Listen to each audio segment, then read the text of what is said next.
Greetings, everybody. This is Christopher Messina coming at you from the Messy Time Studios in another beautiful post-Hurricane Ian Florida day. It is the 21st of October, 2022, and I'm honored to be joined by an old friend and colleague, Bret Stephens, who has joined us from New York.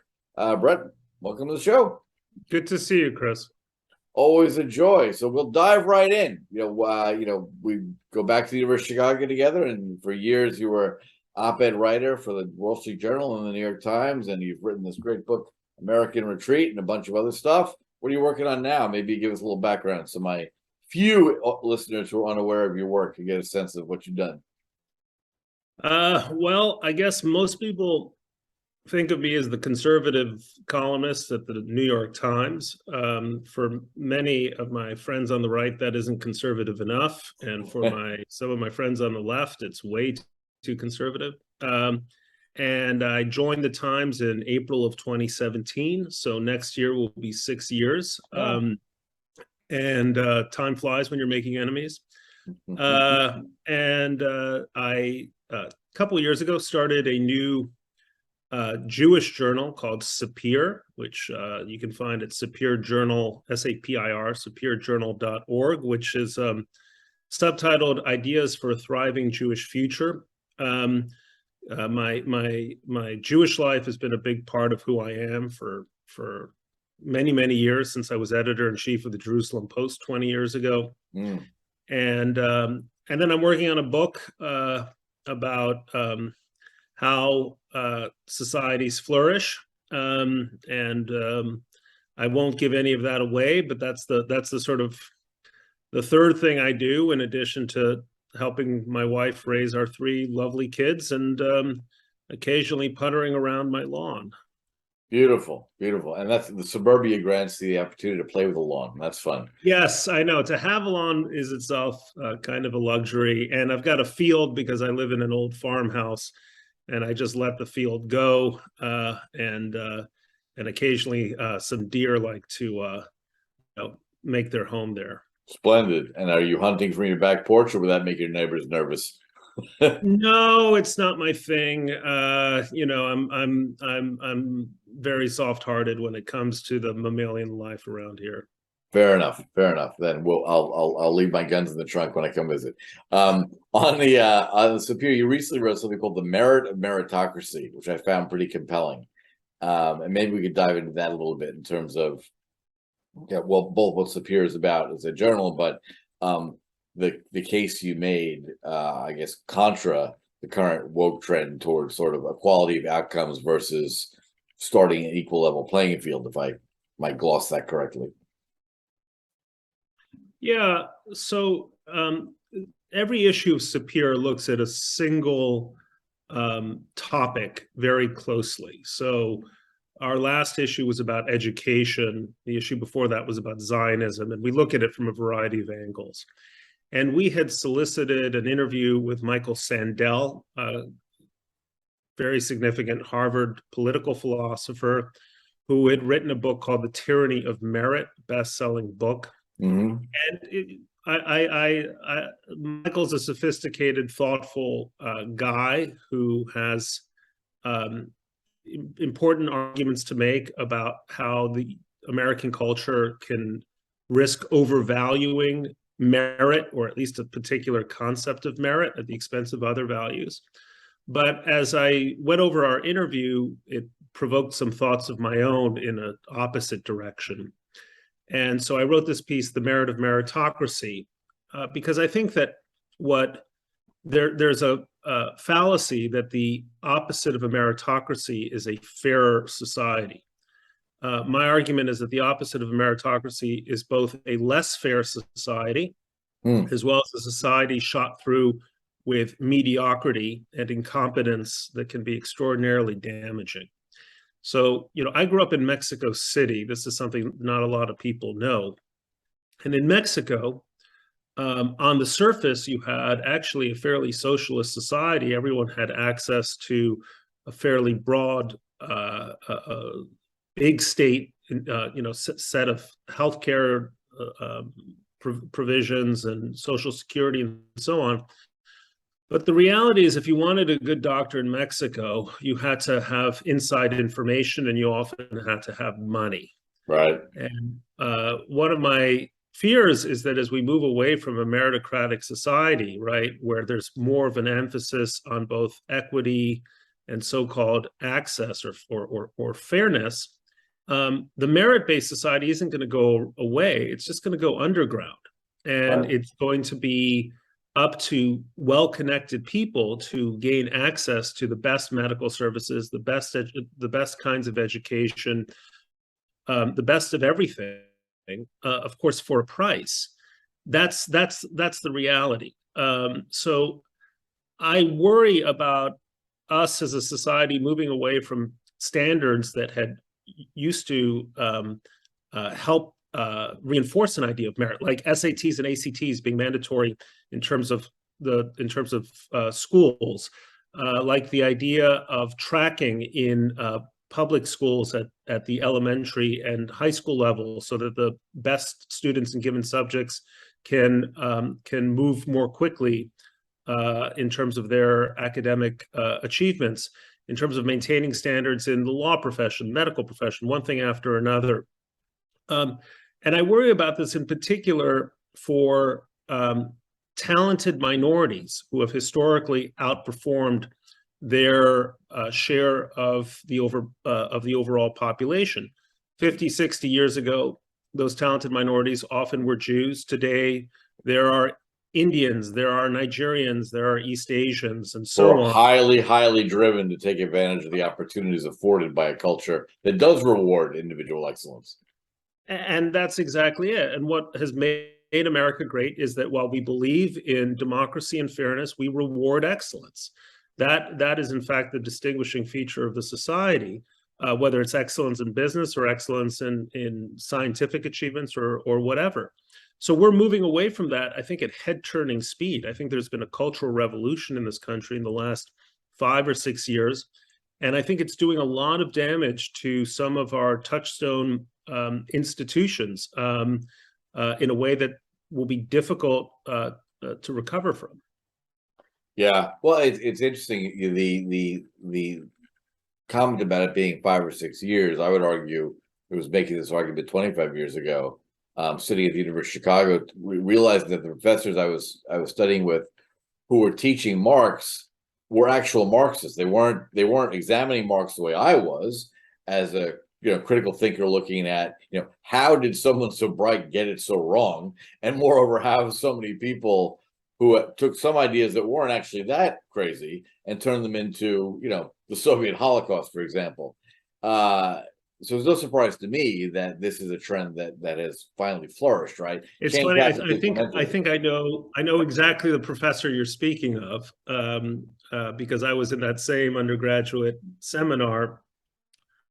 But even then, there was a sense at the university that when we examined someone like Marx, we took it as a given that it was a lens through which to see the world, not exactly the lens.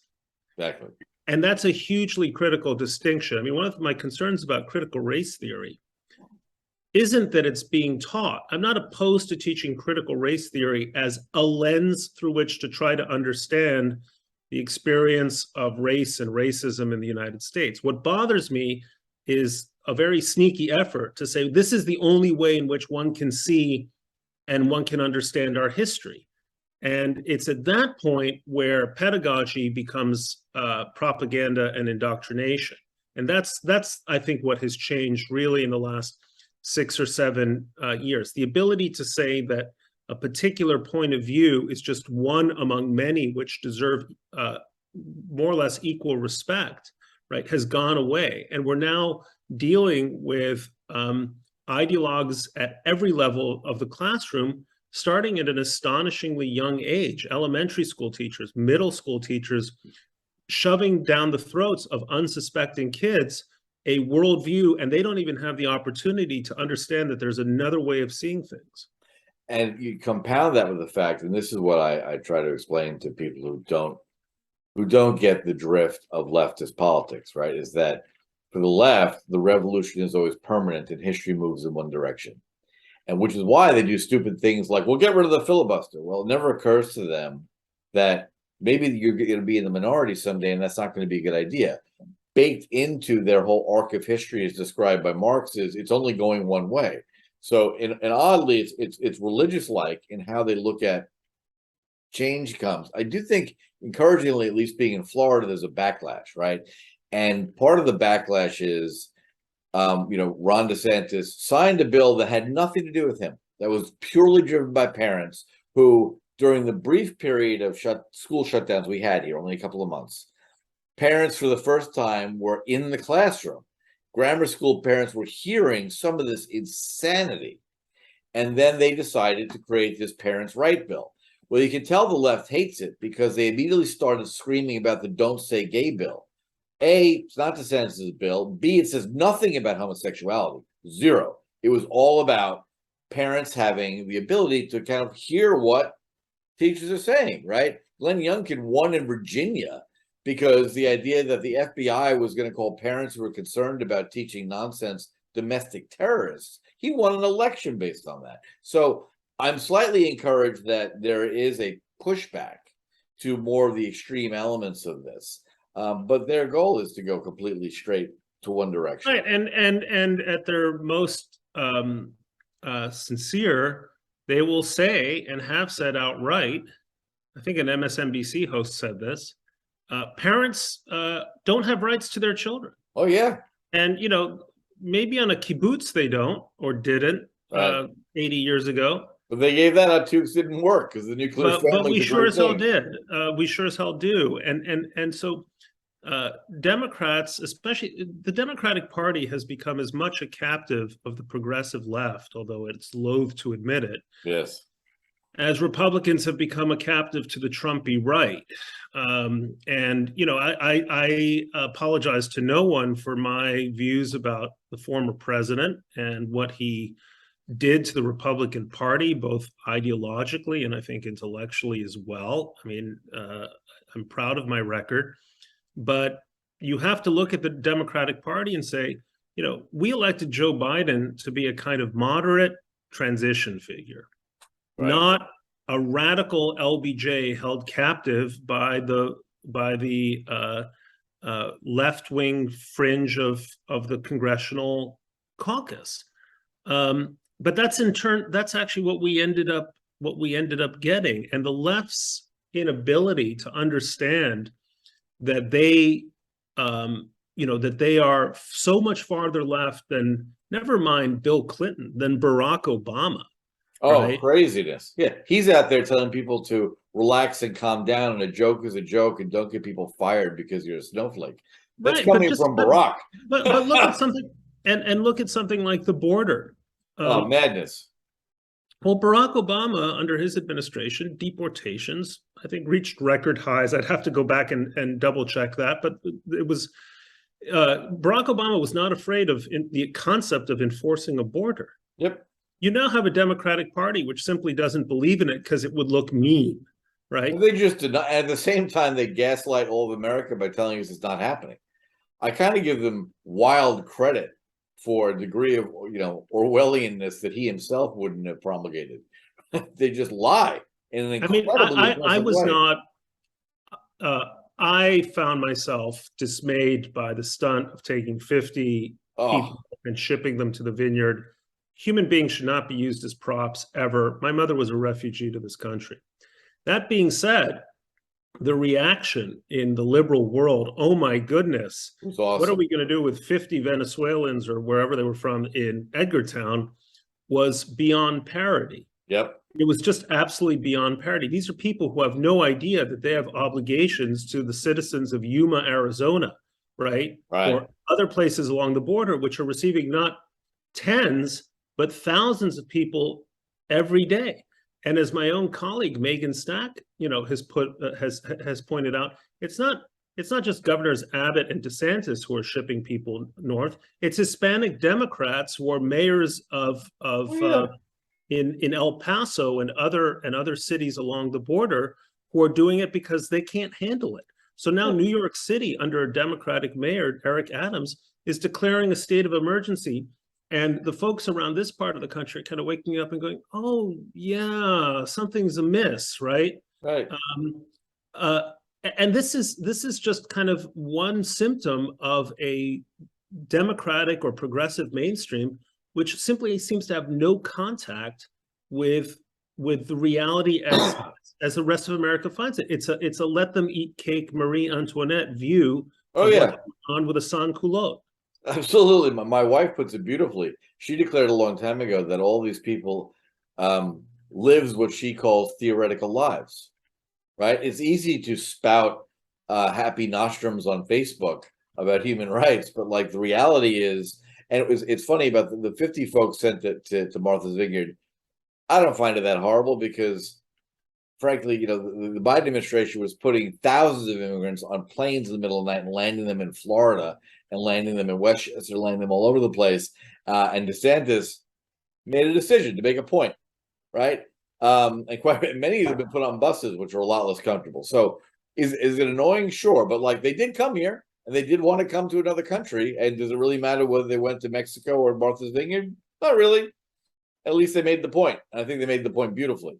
Well, the other perversity, I mean, I've always been in favor of a very liberal immigration system. I think this country benefits hugely Oh, absolutely. from its immigrants. I think, and at every level of the income ladder, by the way, it's not just the German or Norwegian PhDs. It's also people with very little education, very little money, who just come with a lot of drive and energy and big dreams, the way my grandparents and great-grandparents came. I'm all for that, but I insist that you come in through the front door, give me your name, and give me a fair sense of who you are and whether you have a criminal record or not, and why you're here and what do you intend to do. Not through my back door. I want guests, not squatters. And I don't understand how that principle eludes so many of my friends on the left. Another thing I heard, which put my jaw on the floor, was someone said, well, there's a lot of space in this country, which is true. True-ish. But people don't come and live in tents off the land. They need bathrooms and schools and hospitals and roads and jobs and an entire infrastructure to accommodate them. Yep. And then the ultimate question is, well, if you're really serious about your principles, you should eliminate the border, and you should basically say to all of Latin and South America, you're welcome to come here. Yeah. And is that what we want to do? I don't think so. And of course, the moment you say this, you're running the risk of being accused of racism, right? Which compounds the insult. So this gets back to the original point that progressives have this major problem of not recognizing the extent to which they represent a form of extremism, which is just anathema to I suspect, the broad majority of Americans. Oh, big time. And what I find even more appalling is they're, busy scolding us that those people who want, rational immigration policy, which we do want, because replacement rates of birth and all the rest in this country, we do want more people coming in. If Social Security is ever going to survive, we need a lot more workers on the lower end of the age distribution. But what I find so appalling is they're busy scolding me that I'm a mean person and predictably racist in some way. Is that we're enriching, cartels and coyotes and traffickers who prey on these poor people. Yeah. We're not. It's not just this wonderful idea. Never mind the fentanyl pouring across the border. Never mind the fact that statistically, as we saw during the Cuban boat, the boat lift, that was brilliant. I mean, Castro emptied out the prisons and the insane asylums, and he dumped them onto boats and sent them to Florida. And we dealt with that mess, as shown so beautifully in Scarface, for years. And now that I'm a Florida resident, I spend more time in Miami. Like it was 2 decades of recovering from that. And one really crazy, evil-driven criminal outweighs 5,000 hardworking immigrants that show up. And so the larger and the worst of it is, of course, that ultimately the policies bring about the very thing that progressives claim to fear the most, which is to say the populist reaction and overreaction to an an absolutely lawless immigration policy. You really don't want Trump? Well, then do something at the border and show you're doing something at the border to prove that he doesn't have a point. But instead, they seem absolutely intent on proving that he does, right? They seem intent on essentially conforming to the caricature that's been painted about them by the right. So ultimately, the politics of the far left inevitably invites the populism of the far right, and usually the far right wins. The quickest invitation to fascism is a sudden cultural, social, and economic jolts to the left. Oh yeah, crazy disorder drives that. I've got a quick question, kind of off that, but you raised the T word. What are your thoughts of what I've taken to calling January 6th the musical, now playing in the DC theater? Well, I think January 6th was one of the most disgraceful episodes in American history. I wrote on January 6th. The title of my column, you can find it easily on the internet, is Impeach and Convict Right Now. I wish people like Mitch McConnell and Lindsey Graham had the courage of their January 6th convictions a couple weeks down the road or a month down the road when impeachment came up. I think, to my own surprise, I didn't expect it, but I learned a lot from the January 6th hearings. Things that details which didn't fundamentally alter my picture of things, but I think enforced or reinforced the conviction that Donald Trump had more than passing culpability, but this was his doing, that he endangered the lives of Mike Pence and every other member of Congress, Republican as well as Democratic members of Congress. So I don't like to think of it as a musical. I think it was an important exercise in democratic accountability. And it's dismaying to me that so many people in the Republican Party, looking at one Republican figure after another testifying here, Judge Luttig, is a conservative judicial icon. Just to take one example, the figures who voted for Trump, many others testifying to the outrageous conduct of the former president. I'm sorry that we got away from accountability on January 6th, and I'm deeply sorry that more Republicans haven't figured out that Trump has been toxic for what conservatism is. But this is politics today, so it's interesting. I've realized, when you suddenly realize you get to a certain age and you say, geez, I'm a creature of the 20th century. I'm like, this is. Yeah. World War II still means something to me. Yeah, exactly. I must be getting old. It's fascinating. What I found so distressing about, and the reason I somewhat mockingly call it January 6th, the musical, is because the absence of due process instantly kind of put in danger any of the rational outcomes that might have come. If you believe in the truth, you're not afraid of the process. And for the first time ever, the majority party refused to seat the committee choices put forward by the minority party. Whether you like Jim Jordan or not, he's not a stupid man, right? And if you thought that you were that the end result of this investigation was going to come to, say, the ideas that you got about the culpability of President Trump, then put Jordan there. Let him be there to cross-examine. But the moment they refused to allow a differing view, half the country switched off, just stopped listening. Yeah, I think that's a fair point, except that by choosing someone like Jim Jordan, Kevin McCarthy was essentially signaling that that his interest was in turning the hearings into a kind of a clown and monkey show. I've seen Jim Jordan in action before. There is a spectrum of Republicans somewhere between Jim Jordan and Adam Kinzinger, with whom he could have, toward whom he could have turned. Basically, sober Republicans who maybe voted for Trump twice and had more credibility.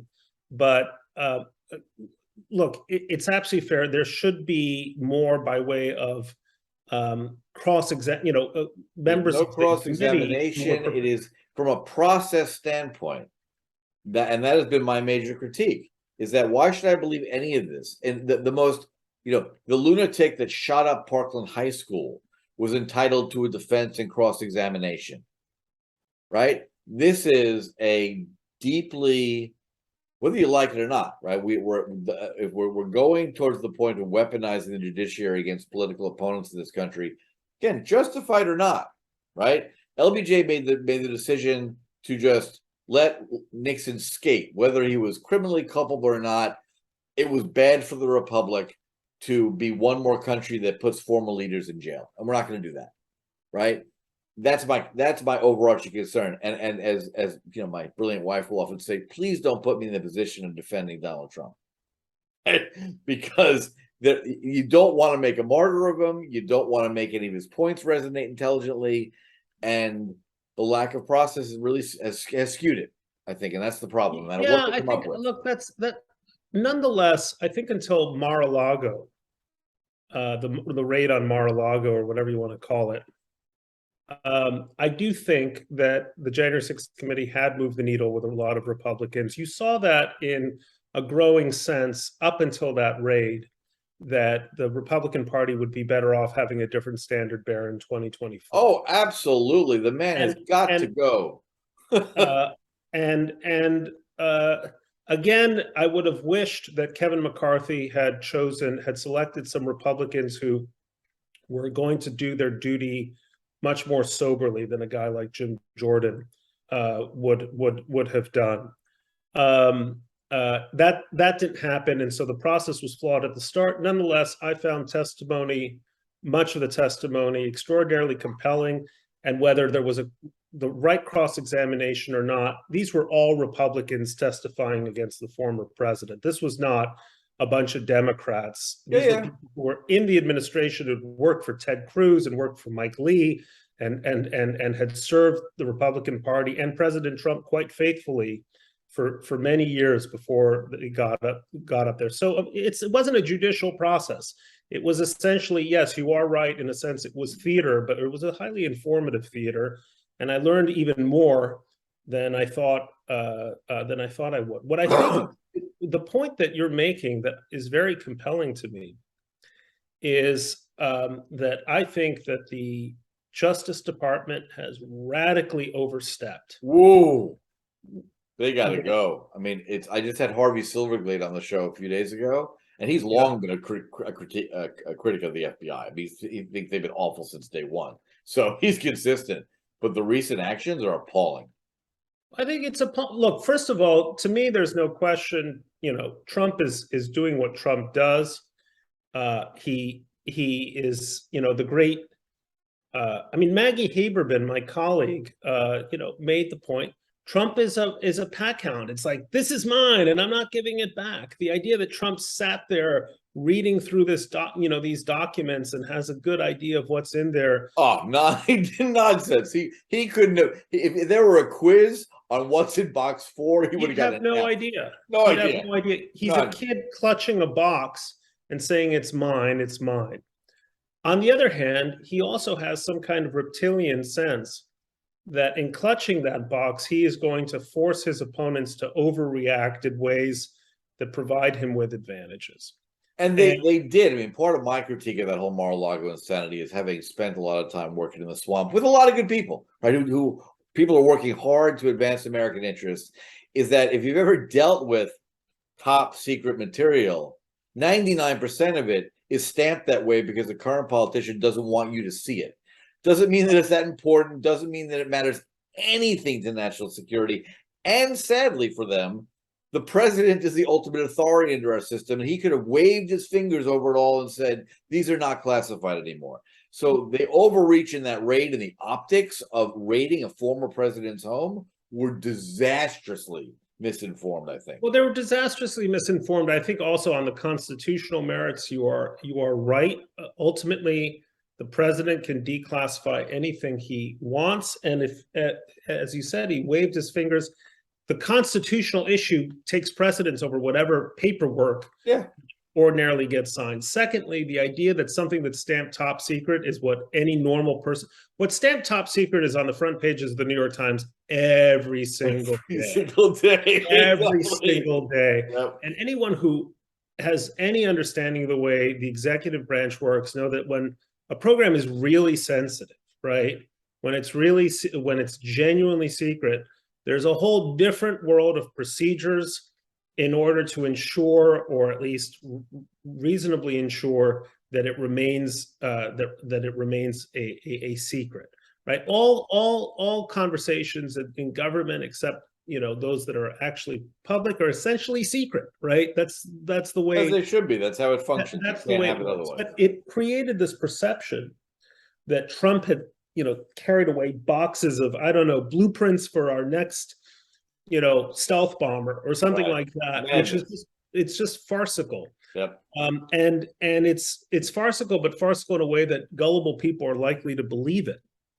At any rate, again, this is another example of this administration overstepping and harming itself, because there is no way on earth, again, literally, unless Trump was trying to sell plans for the B-21 bomber to the Chinese, there's no way on earth that any jury is going to convict Trump for doing this. So what you're doing is turning him into a martyr. And also, there are precedents for this kind of mishandling of classified information. Sandy Berger, if you remember him, he shoved it in his socks and his underwear and walked out of the archives. Exactly. And at the end of the day, he copped, basically, there was no jail time. It was a relatively minor plea of mishandling classified documents.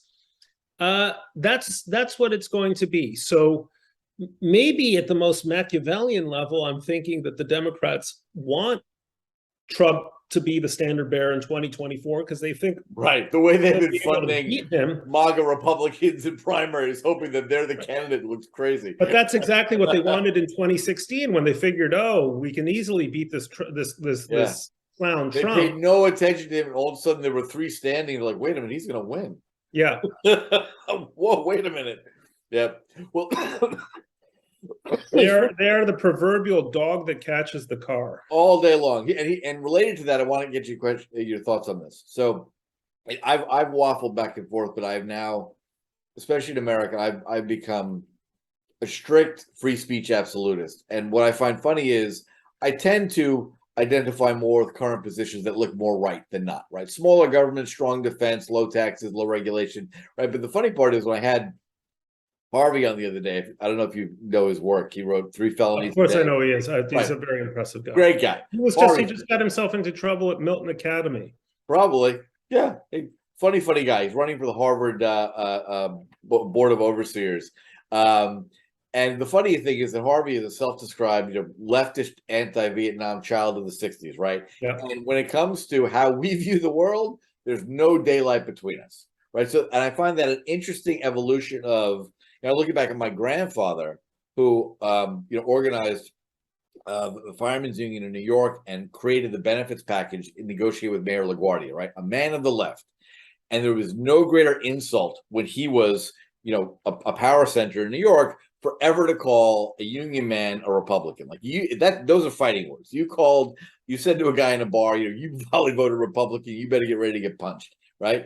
And I look at it today and I'm thinking, he'd be voting Republican, right? The idea that you can have speech codes, you're going to squelch things.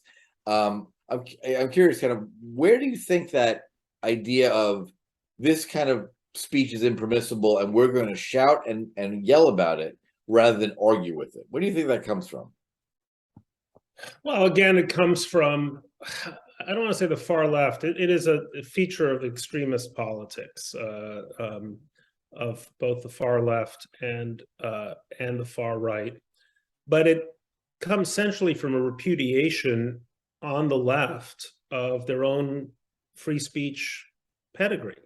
It is incredible that the children of the Students for a Democratic Society, the children and grandchildren of the Berkeley class of '64, and those people are now the foremost advocates for radically restricting speech. And I feel just as you do.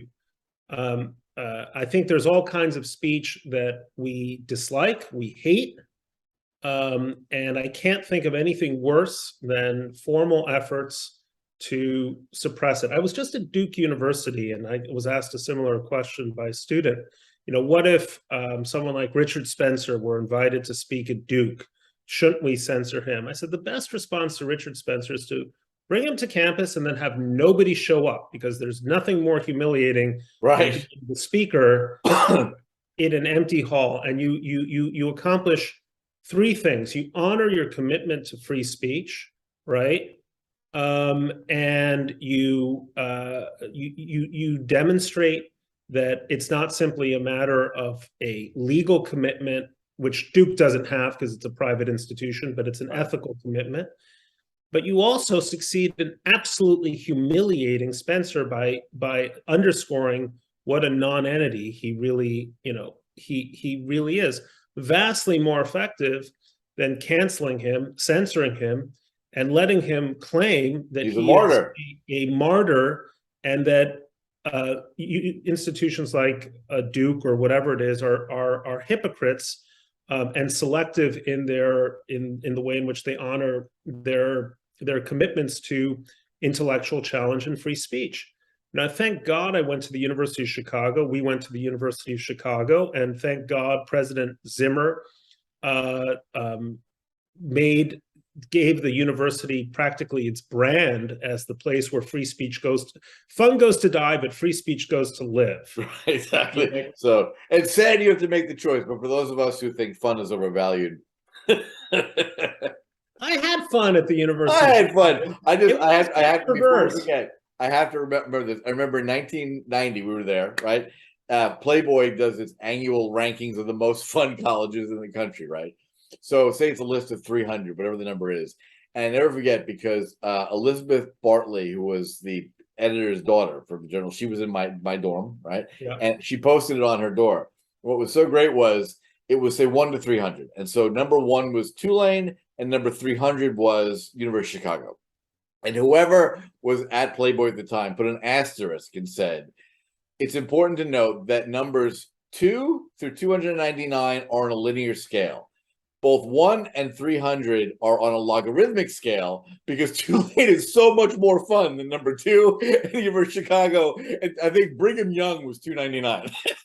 No, I remember that list, actually. So it was because I had a chance to revisit it on account of one of my children who's going to one of the, I'm not going to say which one, but one of the least fun schools. Right. Number 299, I believe, was West Point. Number 298 was the Naval Academy. Right. Well, Brigham Young was somewhere in there. I forgot. So Chicago was below the military academy. Interesting. That raises interesting questions about the Air Force Academy, by the way. Yeah, they're more fun. Well, at least they get to fly. That's fun. That's got to be cool. That is fun. So free speech. That's where we were. Look, I've been reflecting on this actually quite a bit, because ultimately societies thrive or perish, or falter, at least, in terms of the way in which they honor the idea that gadflies are socially useful, right, and that dissidents and dissenters should be listened to, not treated as heretics. If you kind of want to look at the downfall of the civilizational decline, say in the Middle East, a lot of it has to do with a culture of treating dissenters as heretics, and not being, I think of the effort, for example, in the 1990s to murder Naguib Mahfouz, the greatest Egyptian writer of the 20th century. And, he was a free thinker. And so what did fanatics try to do? They kept trying to stab him and kill him one way or another. And what happened with Naguib Mahfouz has happened with so many other... Well, they finally got Salman Rushdie in Chautauqua. Or Salman Rushdie is another great example. And the United States stands apart because environments which foster a spirit of intellectual challenge are, by definition, progressive. All of the great social progress that's been made in the country in the last 100 years happened from people who were saying things that were deeply unpalatable to the majority at the time. Yep. Right? I mean, Rosa Parks was a dissenter. The Stonewall Inn folks who revolted against police brutality, they were dissenters. I wonder what the view on gay marriage was in 1990, right? Yep. Probably 98-2, right? Until it became the law of the land, and I think a very good thing, by the way. And now no one Someone cares. like Andrew Sullivan just made the case. Yeah. And someone like Marty Peretz let him make the case in the New Republic. And people could reach their own judgments. So the fact that we are moving away from a culture in which dissent is possible and invited, it's so difficult to express yourself freely on such a range of opinions, a range of issues here in the United States today, because you think, gee, that's not the hill I want to die on, right? Right.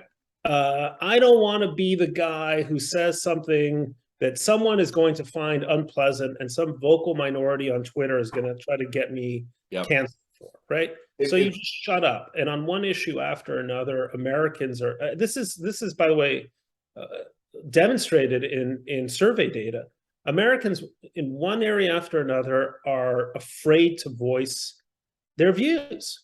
And that's un-American. I mean, that's just profoundly un-American. And it's profoundly un-American when it's not just a matter of being afraid to voice your views, say if you're in the military or some kind of highly hierarchical. But people have lost their livelihoods because of complete lies spread about them. And without, sounding too pompous, as part of why I set up this podcast is luckily I'm in a position I can't be canceled. I work in mining and finance, and everyone agrees with me, right? So no one, if someone on the Twitter mob starts screaming that I said something they don't like about COVID vaccines, my job's not at stake because anyone I work with is going to be like, yeah, that kind of makes sense, right? So for those of us who are uncancelable, I think it's even more important to make a lot of noise for those who would love to say something, but they got a middle management job at Amazon and they don't want to say anything. And the tragedy is that the very industries that should be at the forefront of expanding the ambit of thought and speech and ideas and controversy are the ones that are most afraid of it. So, I mean, anyone who is sort of paying attention to what's happening in the publishing industry, where every book is subject to a sensitivity read, madness, has to be horrified, because it's precisely publishers who should be in the business of pushing and pricking and prodding. Instead, they just want to serve up soft soap. And it's unbelievable that mining executives should be the people who are actually prepared to say difficult things or unpopular things. Whereas those of us in the media industries are quaking in our boots. Yeah, we don't care. Like, as a member of the New York Coal Trade Association and someone who's financed oil wells, I can't tell you how much I don't care what anyone's got to say about. But one thing I think is important to think about, not just publishing, but I do think a lot of the kind of trends on social media, which obviously have been highlighted. But I've got the proud distinction of having been kicked off LinkedIn forever. And here's why. This is just a couple of weeks ago. Some maniac has decided to start spewing anti-Jewish nonsense straight out of the Protocols of the Elders of Zion, right? Just craziness. And so LinkedIn has a set of policies about kind of polite speech and just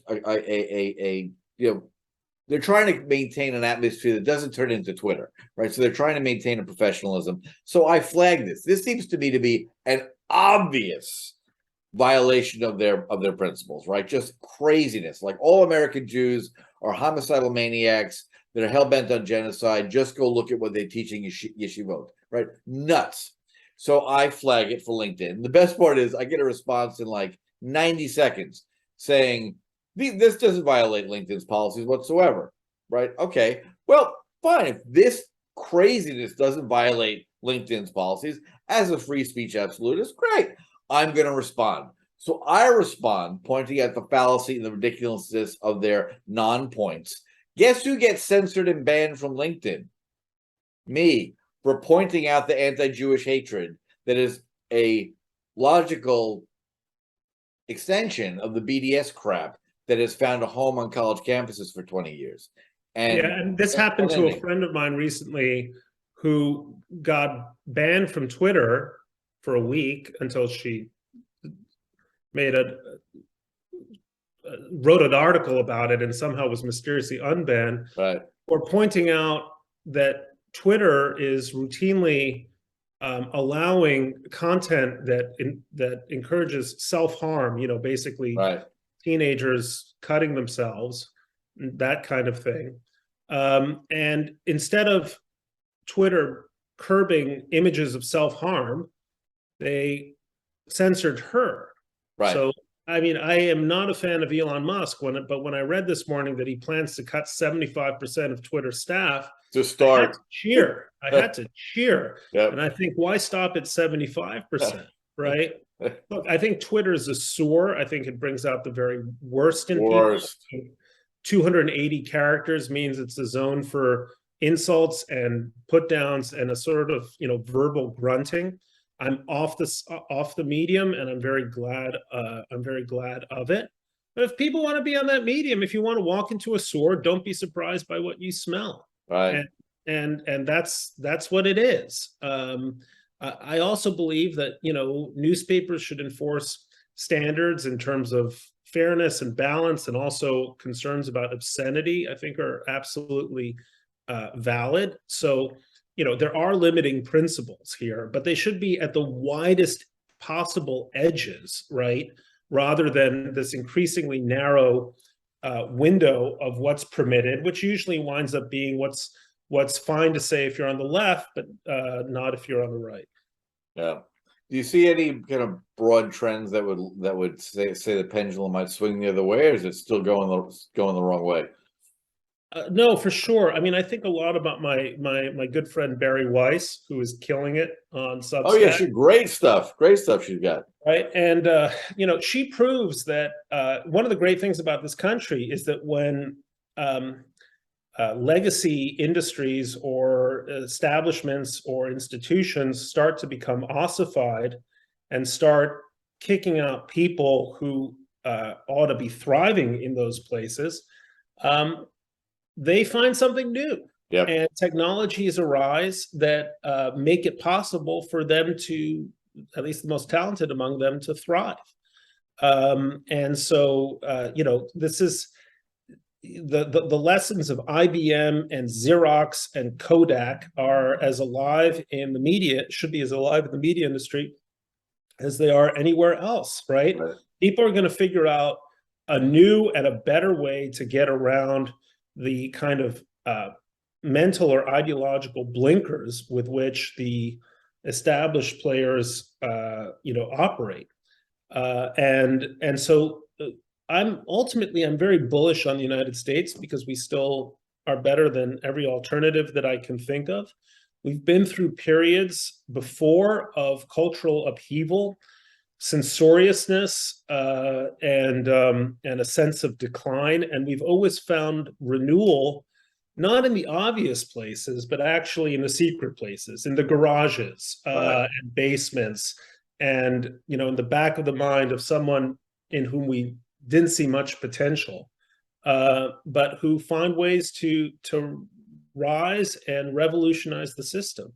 So I'm sure that we're going to figure it out. It's just that this is going to be one hell of a bumpy plane ride before we finally land at home.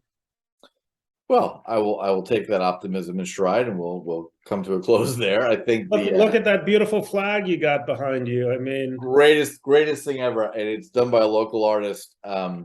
It's all beach glass and shells, and as I say, if it were slightly more subtle, it'd be tacky, but it's gorgeous as it is. No, I love it. I've been admiring it this whole time, and plus the book you got behind you. Brilliant book. Oh my God, everyone should go get at least a dozen copies and give them out. Holidays are coming. Absolutely brilliant. Yeah, it's been a lot of fun, right? I love it. Part of the reason it's sitting on my desk is it weighs about 95 pounds, so it's really hard to put on a wall. Yeah, you don't want to mount that. There was a disastrous attempt to mount it. Luckily, I was there when it failed, so now it sits here. But yeah, it's fascinating. I've got a similar faith that that this ideological forces often have they never achieve their goal, because human nature, and I tell constantly employees who come to work with me on Wall Street, there are three areas of human endeavor that require absolute acceptance to make progress. That is Buddhism, alcoholism, and finance. And there are probably more, but if you don't accept reality, you're fixing the wrong problem, right? If your problem is you're drunk, nothing is going to help you unless you stop drinking whiskey. The problem is, so what the left tried when Biden came in, and they lie about this too. Oil and gas leases, they restrict giving them out to oil and gas companies. They put pressure on banks not to lend to coal companies, right? So all these ideologically driven things that have made the cost of energy skyrocket in America, which they refuse to admit they're doing. But we in the industry know that they're doing because we're feeling it. But the greatest part about, for example, coal. So banks have been reluctant to lend to coal businesses. And I actually had an old coal colleague on the show a year ago talking about this. But I just got the phone yesterday with a bunch of investors who are structuring an NFT structure using blockchain structures to create rights to coal offtake, which they are now peddling successfully to coal-fired power plants, to steel manufacturers, to everyone. So totally circumventing the commercial lending system. Great. So you're going to try to put pressure on the point of the system that you, Liz Warren, believe is the choke point to finance. Well, no. I mean, it's a pain in the ass. It took 18 months to do a workaround, but the workaround is happening. It's been fascinating to watch that change, that sort of innovation coming out of the boring coal industry. Absent the pressure of government on banks, there's not a single coal executive I know would have been like, yeah, tell me more about this crypto. They wouldn't have listened, but they were forced to. And we had someone else screaming and yelling on Twitter, I couldn't resist, about the skyrocketing differential between CEO pay and median pay, right? All of that goes back to Bill Clinton when they decided to make it illegal for listed companies to deduct more than $1 million in salary from top executives. Their insane idea being, we're going to not let companies, pay their executives what they're worth, so they're going to therefore pay them less. Well, the companies looked at that, and their lawyers got smart, and they looked at it and said, all right, well, we won't give them cash. We'll give them stock options, which then happened right before the boom in Silicon Valley and the boom in equities for the past 30 years.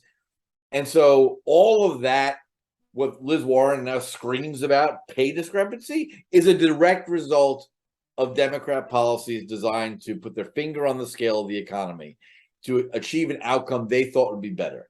And the irony never ends. So every time they try to touch something to change it in the way they want, inevitably it does not work out the way they want, which should be a warning tale, but it never is somehow. It never is. It's an old story. Chris, it's great to see you. Thank you. It's a pleasure. Thanks for taking the time. And my pleasure, my honor. You bet. Take care. Later on. Cheers. Learn what Bitcoin is, how it works, and why it matters. Bitcoin 101, your ultimate guide to the fundamentals of blockchain.